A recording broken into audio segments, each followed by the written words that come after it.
So, graphing quadratic functions. A quadratic function is described by an equation of the following form.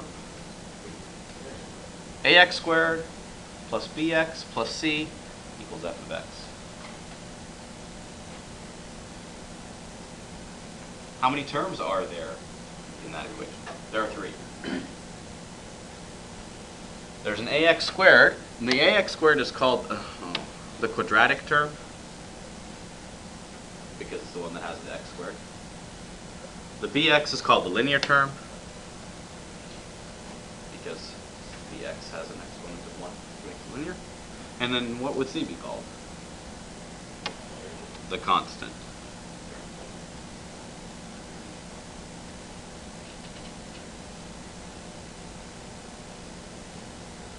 And we already talked about that. The graph of any quadratic function is called a parabola. One way to graph a quadratic function is to graph the ordered pairs that satisfy the function, which requires you to substitute values. So if you remember when you were determining how to graph a linear function, you just make a t-chart, you plug in x values, you determine what the y values are, you plot the points, you connect them together with a line. Same thing when it's quadratic for any polynomial for that matter.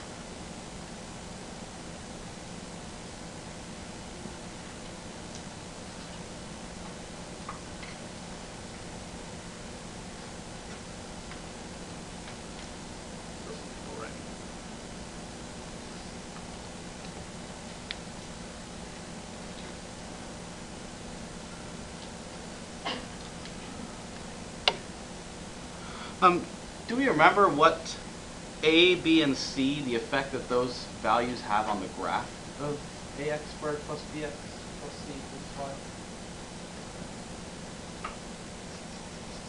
Okay, let's talk about real quick since people are still writing.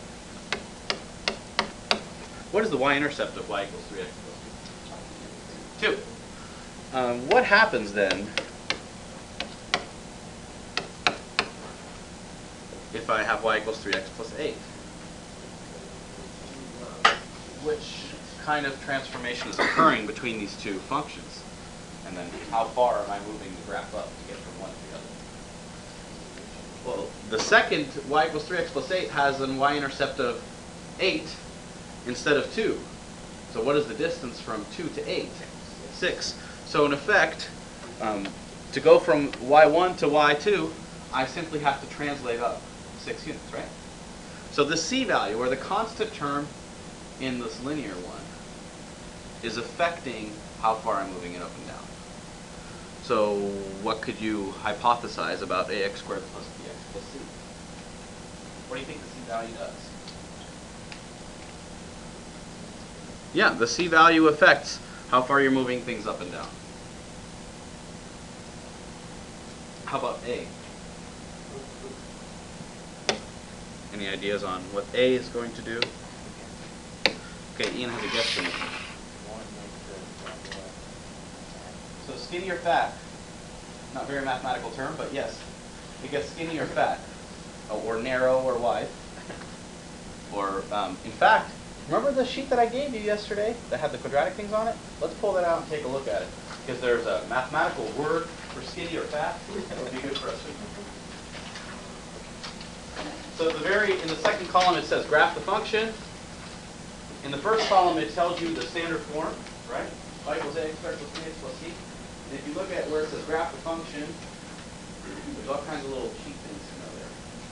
But the value for a does what? Compresses it. Which way? Horizontally, right? Ax squared plus bx plus c. So if I do that, I say a equals 1, b equals 1, c equals 1. Go like that. There it is. Yay! Oh, it even includes those, which I don't want. How do I get those out? Undo.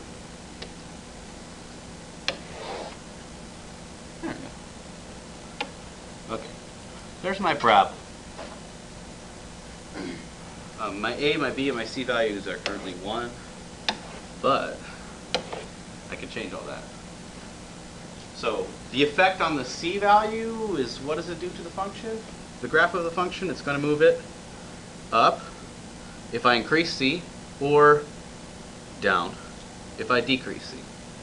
That makes sense, right? Because the effect that we're having here is we're changing the y-intercept, which is just moving it up and down. It's a vertical change.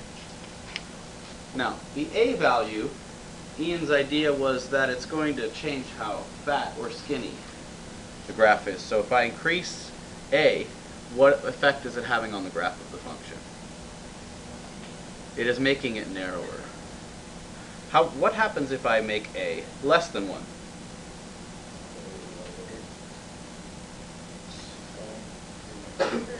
So first let me zoom in on it so you can see it a little better. Oh, bummer. There you go. So what I'm going to do now is I'm going to change the value for A. So it's less than 1, but I want it to remain positive. So here's what happens when A is 1. What do you think will happen? Let's speculate what will happen when A is between 0 and 1. Wider or skinnier? Wider, because it was going skinnier as it was greater than 1, so it should be narrower, or wider.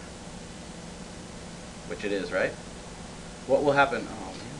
What will happen as I cross over 0? Well, first, what will happen if A is 0? What kind of function does it become? If A is 0, that means ax squared goes away. If ax squared goes away, what do I have left? bx plus c, which is in fact not quadratic, but linear. Oh, okay. So let's do that. Does it look like a straight line? Mine's not. It's because it's already. I'm trying here. I'm trying hard. But, oh, see how that looks closer to a straight line there? Oh, okay. And then when it's negative, what happens? It flips around. So it's going to open downwards. So there are a few hints here that you want to know about. When you're looking at a quadratic function, if my c value is positive, that means I have a positive y-intercept. Whatever the c value is what my y-intercept is. So if c is negative, it means I have a negative y-intercept. And the a value should give you a little hint also. So if this a value is negative, then I open down. And if it's positive, a is greater than 0. It opens up. So I should probably state that this is eraser. No? Okay. When a is less than 0, it's going to open down. When a is greater than 0, it opens up. And what can a not equal for this to remain quadratic? A cannot equal 0. So a cannot equal 0, because if it does equal 0, it's not quadratic anymore. It becomes linear. And this c value is my y-intercept.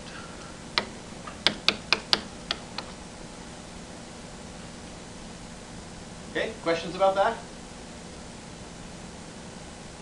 So one of the things that our goal is going to be as we study quadratic functions is we're going to find the real-life applications to quadratics.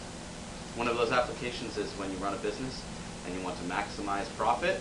That's the money that you're making, right?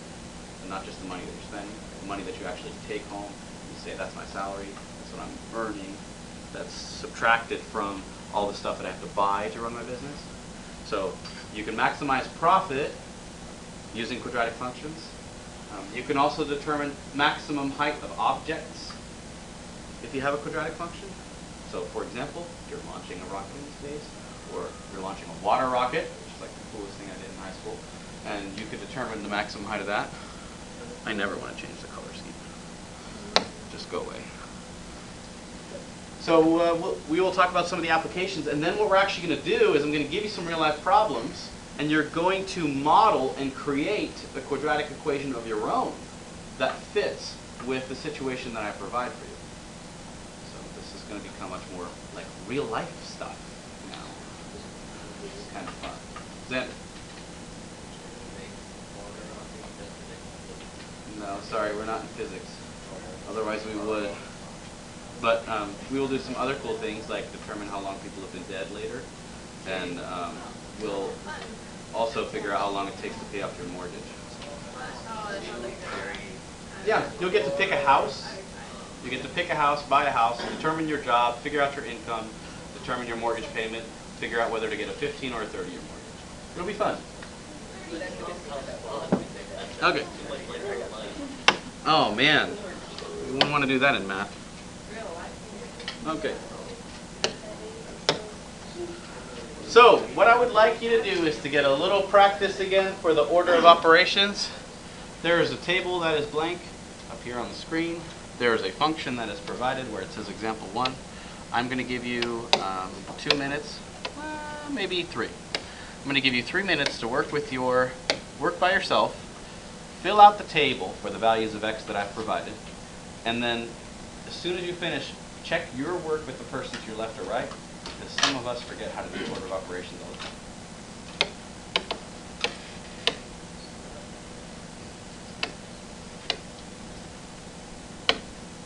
How will I know what's maximum and what's minimum?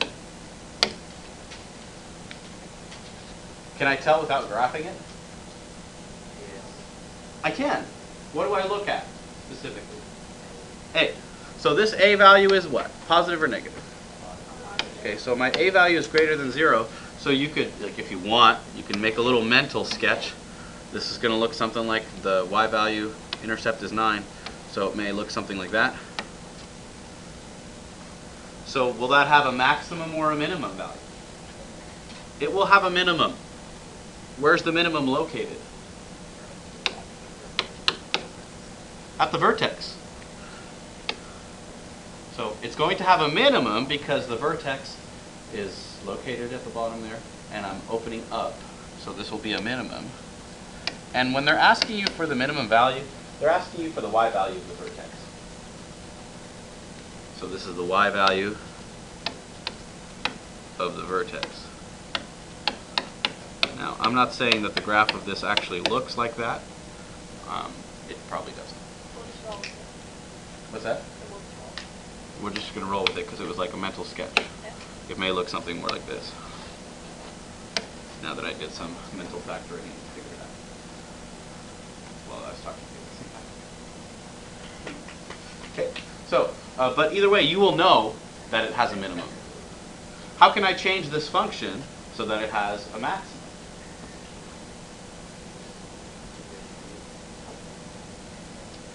I make the A value what?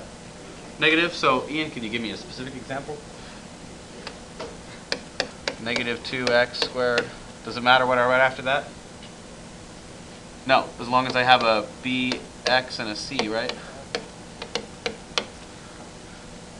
That function will always have a maximum because it's going to open downwards. So you could do a lot of this.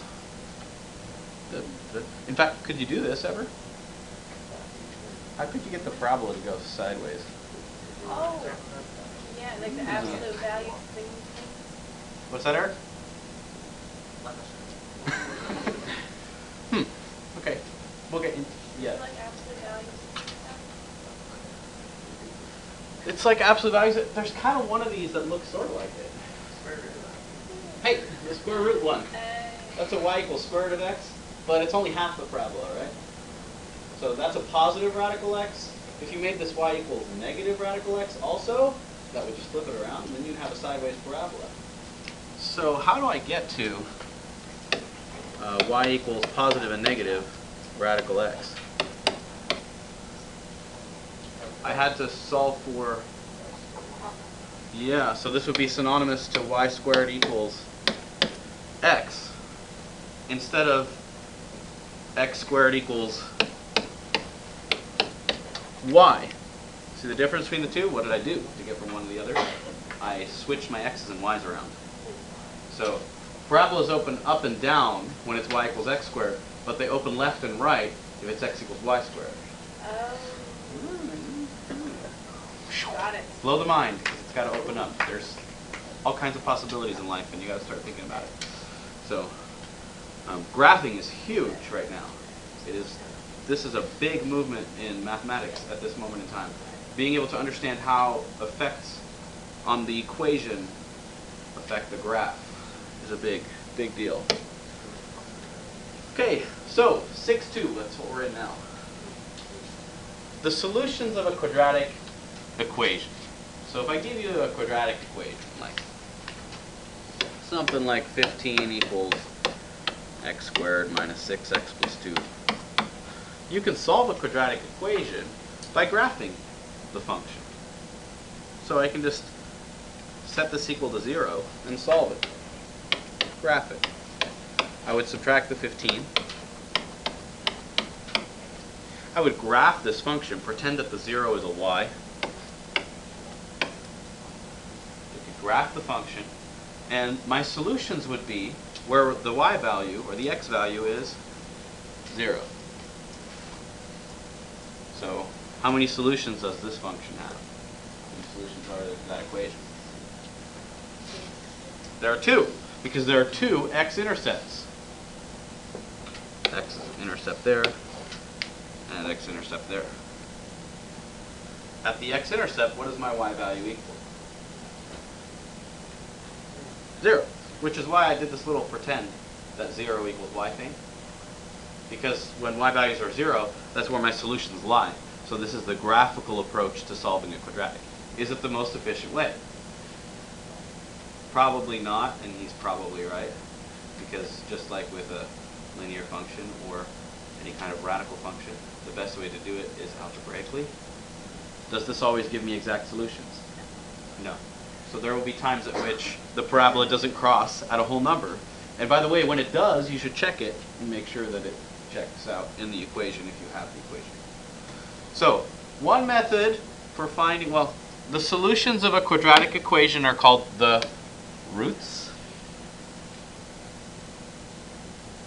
Any idea why? It's kind of funny when you say the word roots. Well, because, I'm so glad you asked that question. You know how teachers like to talk to themselves? Just talk all the time? It's really annoying. I'm turning into one now. It's very annoying. They're called roots because how would I write a quadratic equation?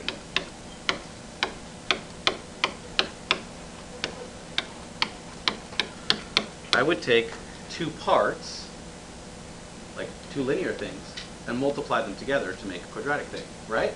You would expand this and it would become something x squared. These are called the roots. X plus 3, 2x minus 1.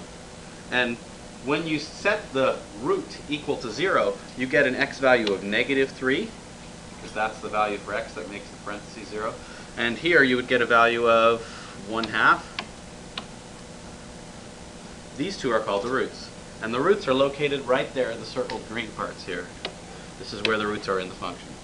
They're called roots because that's how you build. They are the basics, the rhotics, the root of a quadratic function. It's how you build it. And later on we'll get into how to arrive at these and find out the roots algebraically, which is of course way more fun than doing it on practice. Can I have a quadratic equation that has 1 root? This one has 2, right? Because there are 2 x-intercepts. So let's talk about, if this was a function, what would you need to change a, b, or c to the function to make it only 1 root? C. And what would you do with the value of c? 0. You would increase it until the parabola did what? So that the vertex lies on the x-axis. So I would just transpose it up until it just lies on the x-axis only. Can I have a quadratic function that has no roots? How would I do that?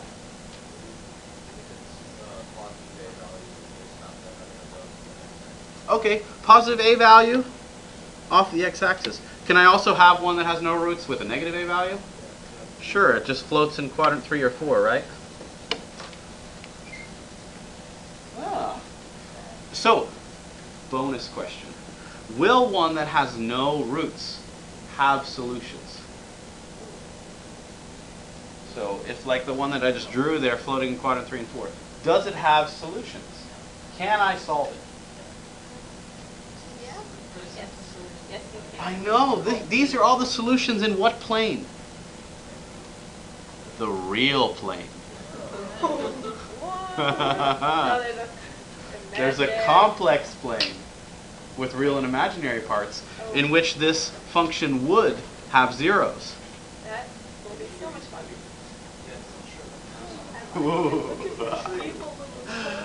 Okay, so, we just talked about this, but in a way better way than this little graph thing. So there's some examples of graphs that we just discussed. Yes, notice the word real. I'd like to highlight that in each one of these. So there are no real solutions to that one, but there are solutions.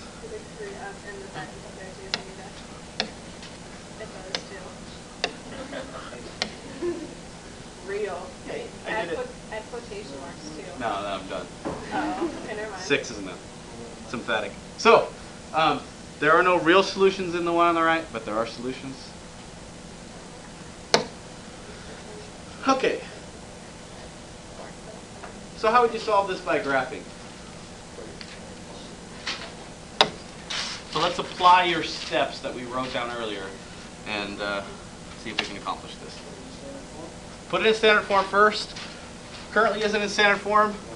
No, so I need something that looks like ax squared plus bx equals c plus c equals 0, or y. And I think yours says y equals first, so I'll just change this to match yours. Not that it matters. Symmetric property of equality, but. So, there it is. So what would be the best way to do that? To write this as y equals or 0 equals ax squared plus bx plus c. Subtract 16. So if I subtract the 16, then I'll get 0 equals negative x squared plus 8x minus 16. Did anybody do this a different way? How else can I get this in standard form? Is there another way to do that?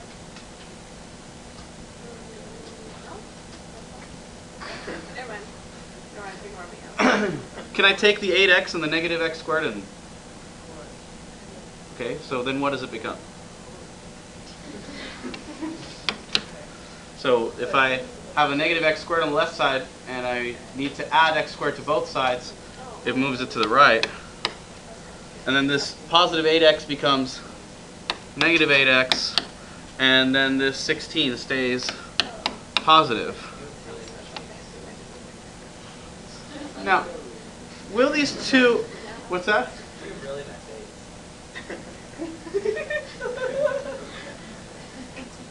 Thank you.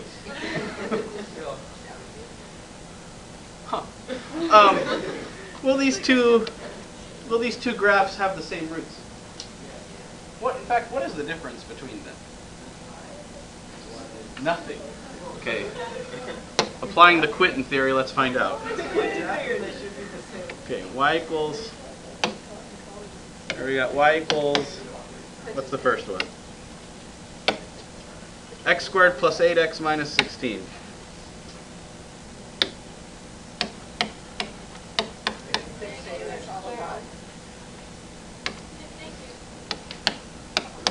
Okay, and the other one is y equals positive x squared minus 8x plus 16. Graph that one. Graph. It's a little slow today. Oh no! Oh no! I'm not in like smart mode, whatever that thing is called. Oh man. Negative x squared plus 8x minus 16. Still did it. And then y equals positive x squared minus 8x plus 16. Okay, graphing the first one.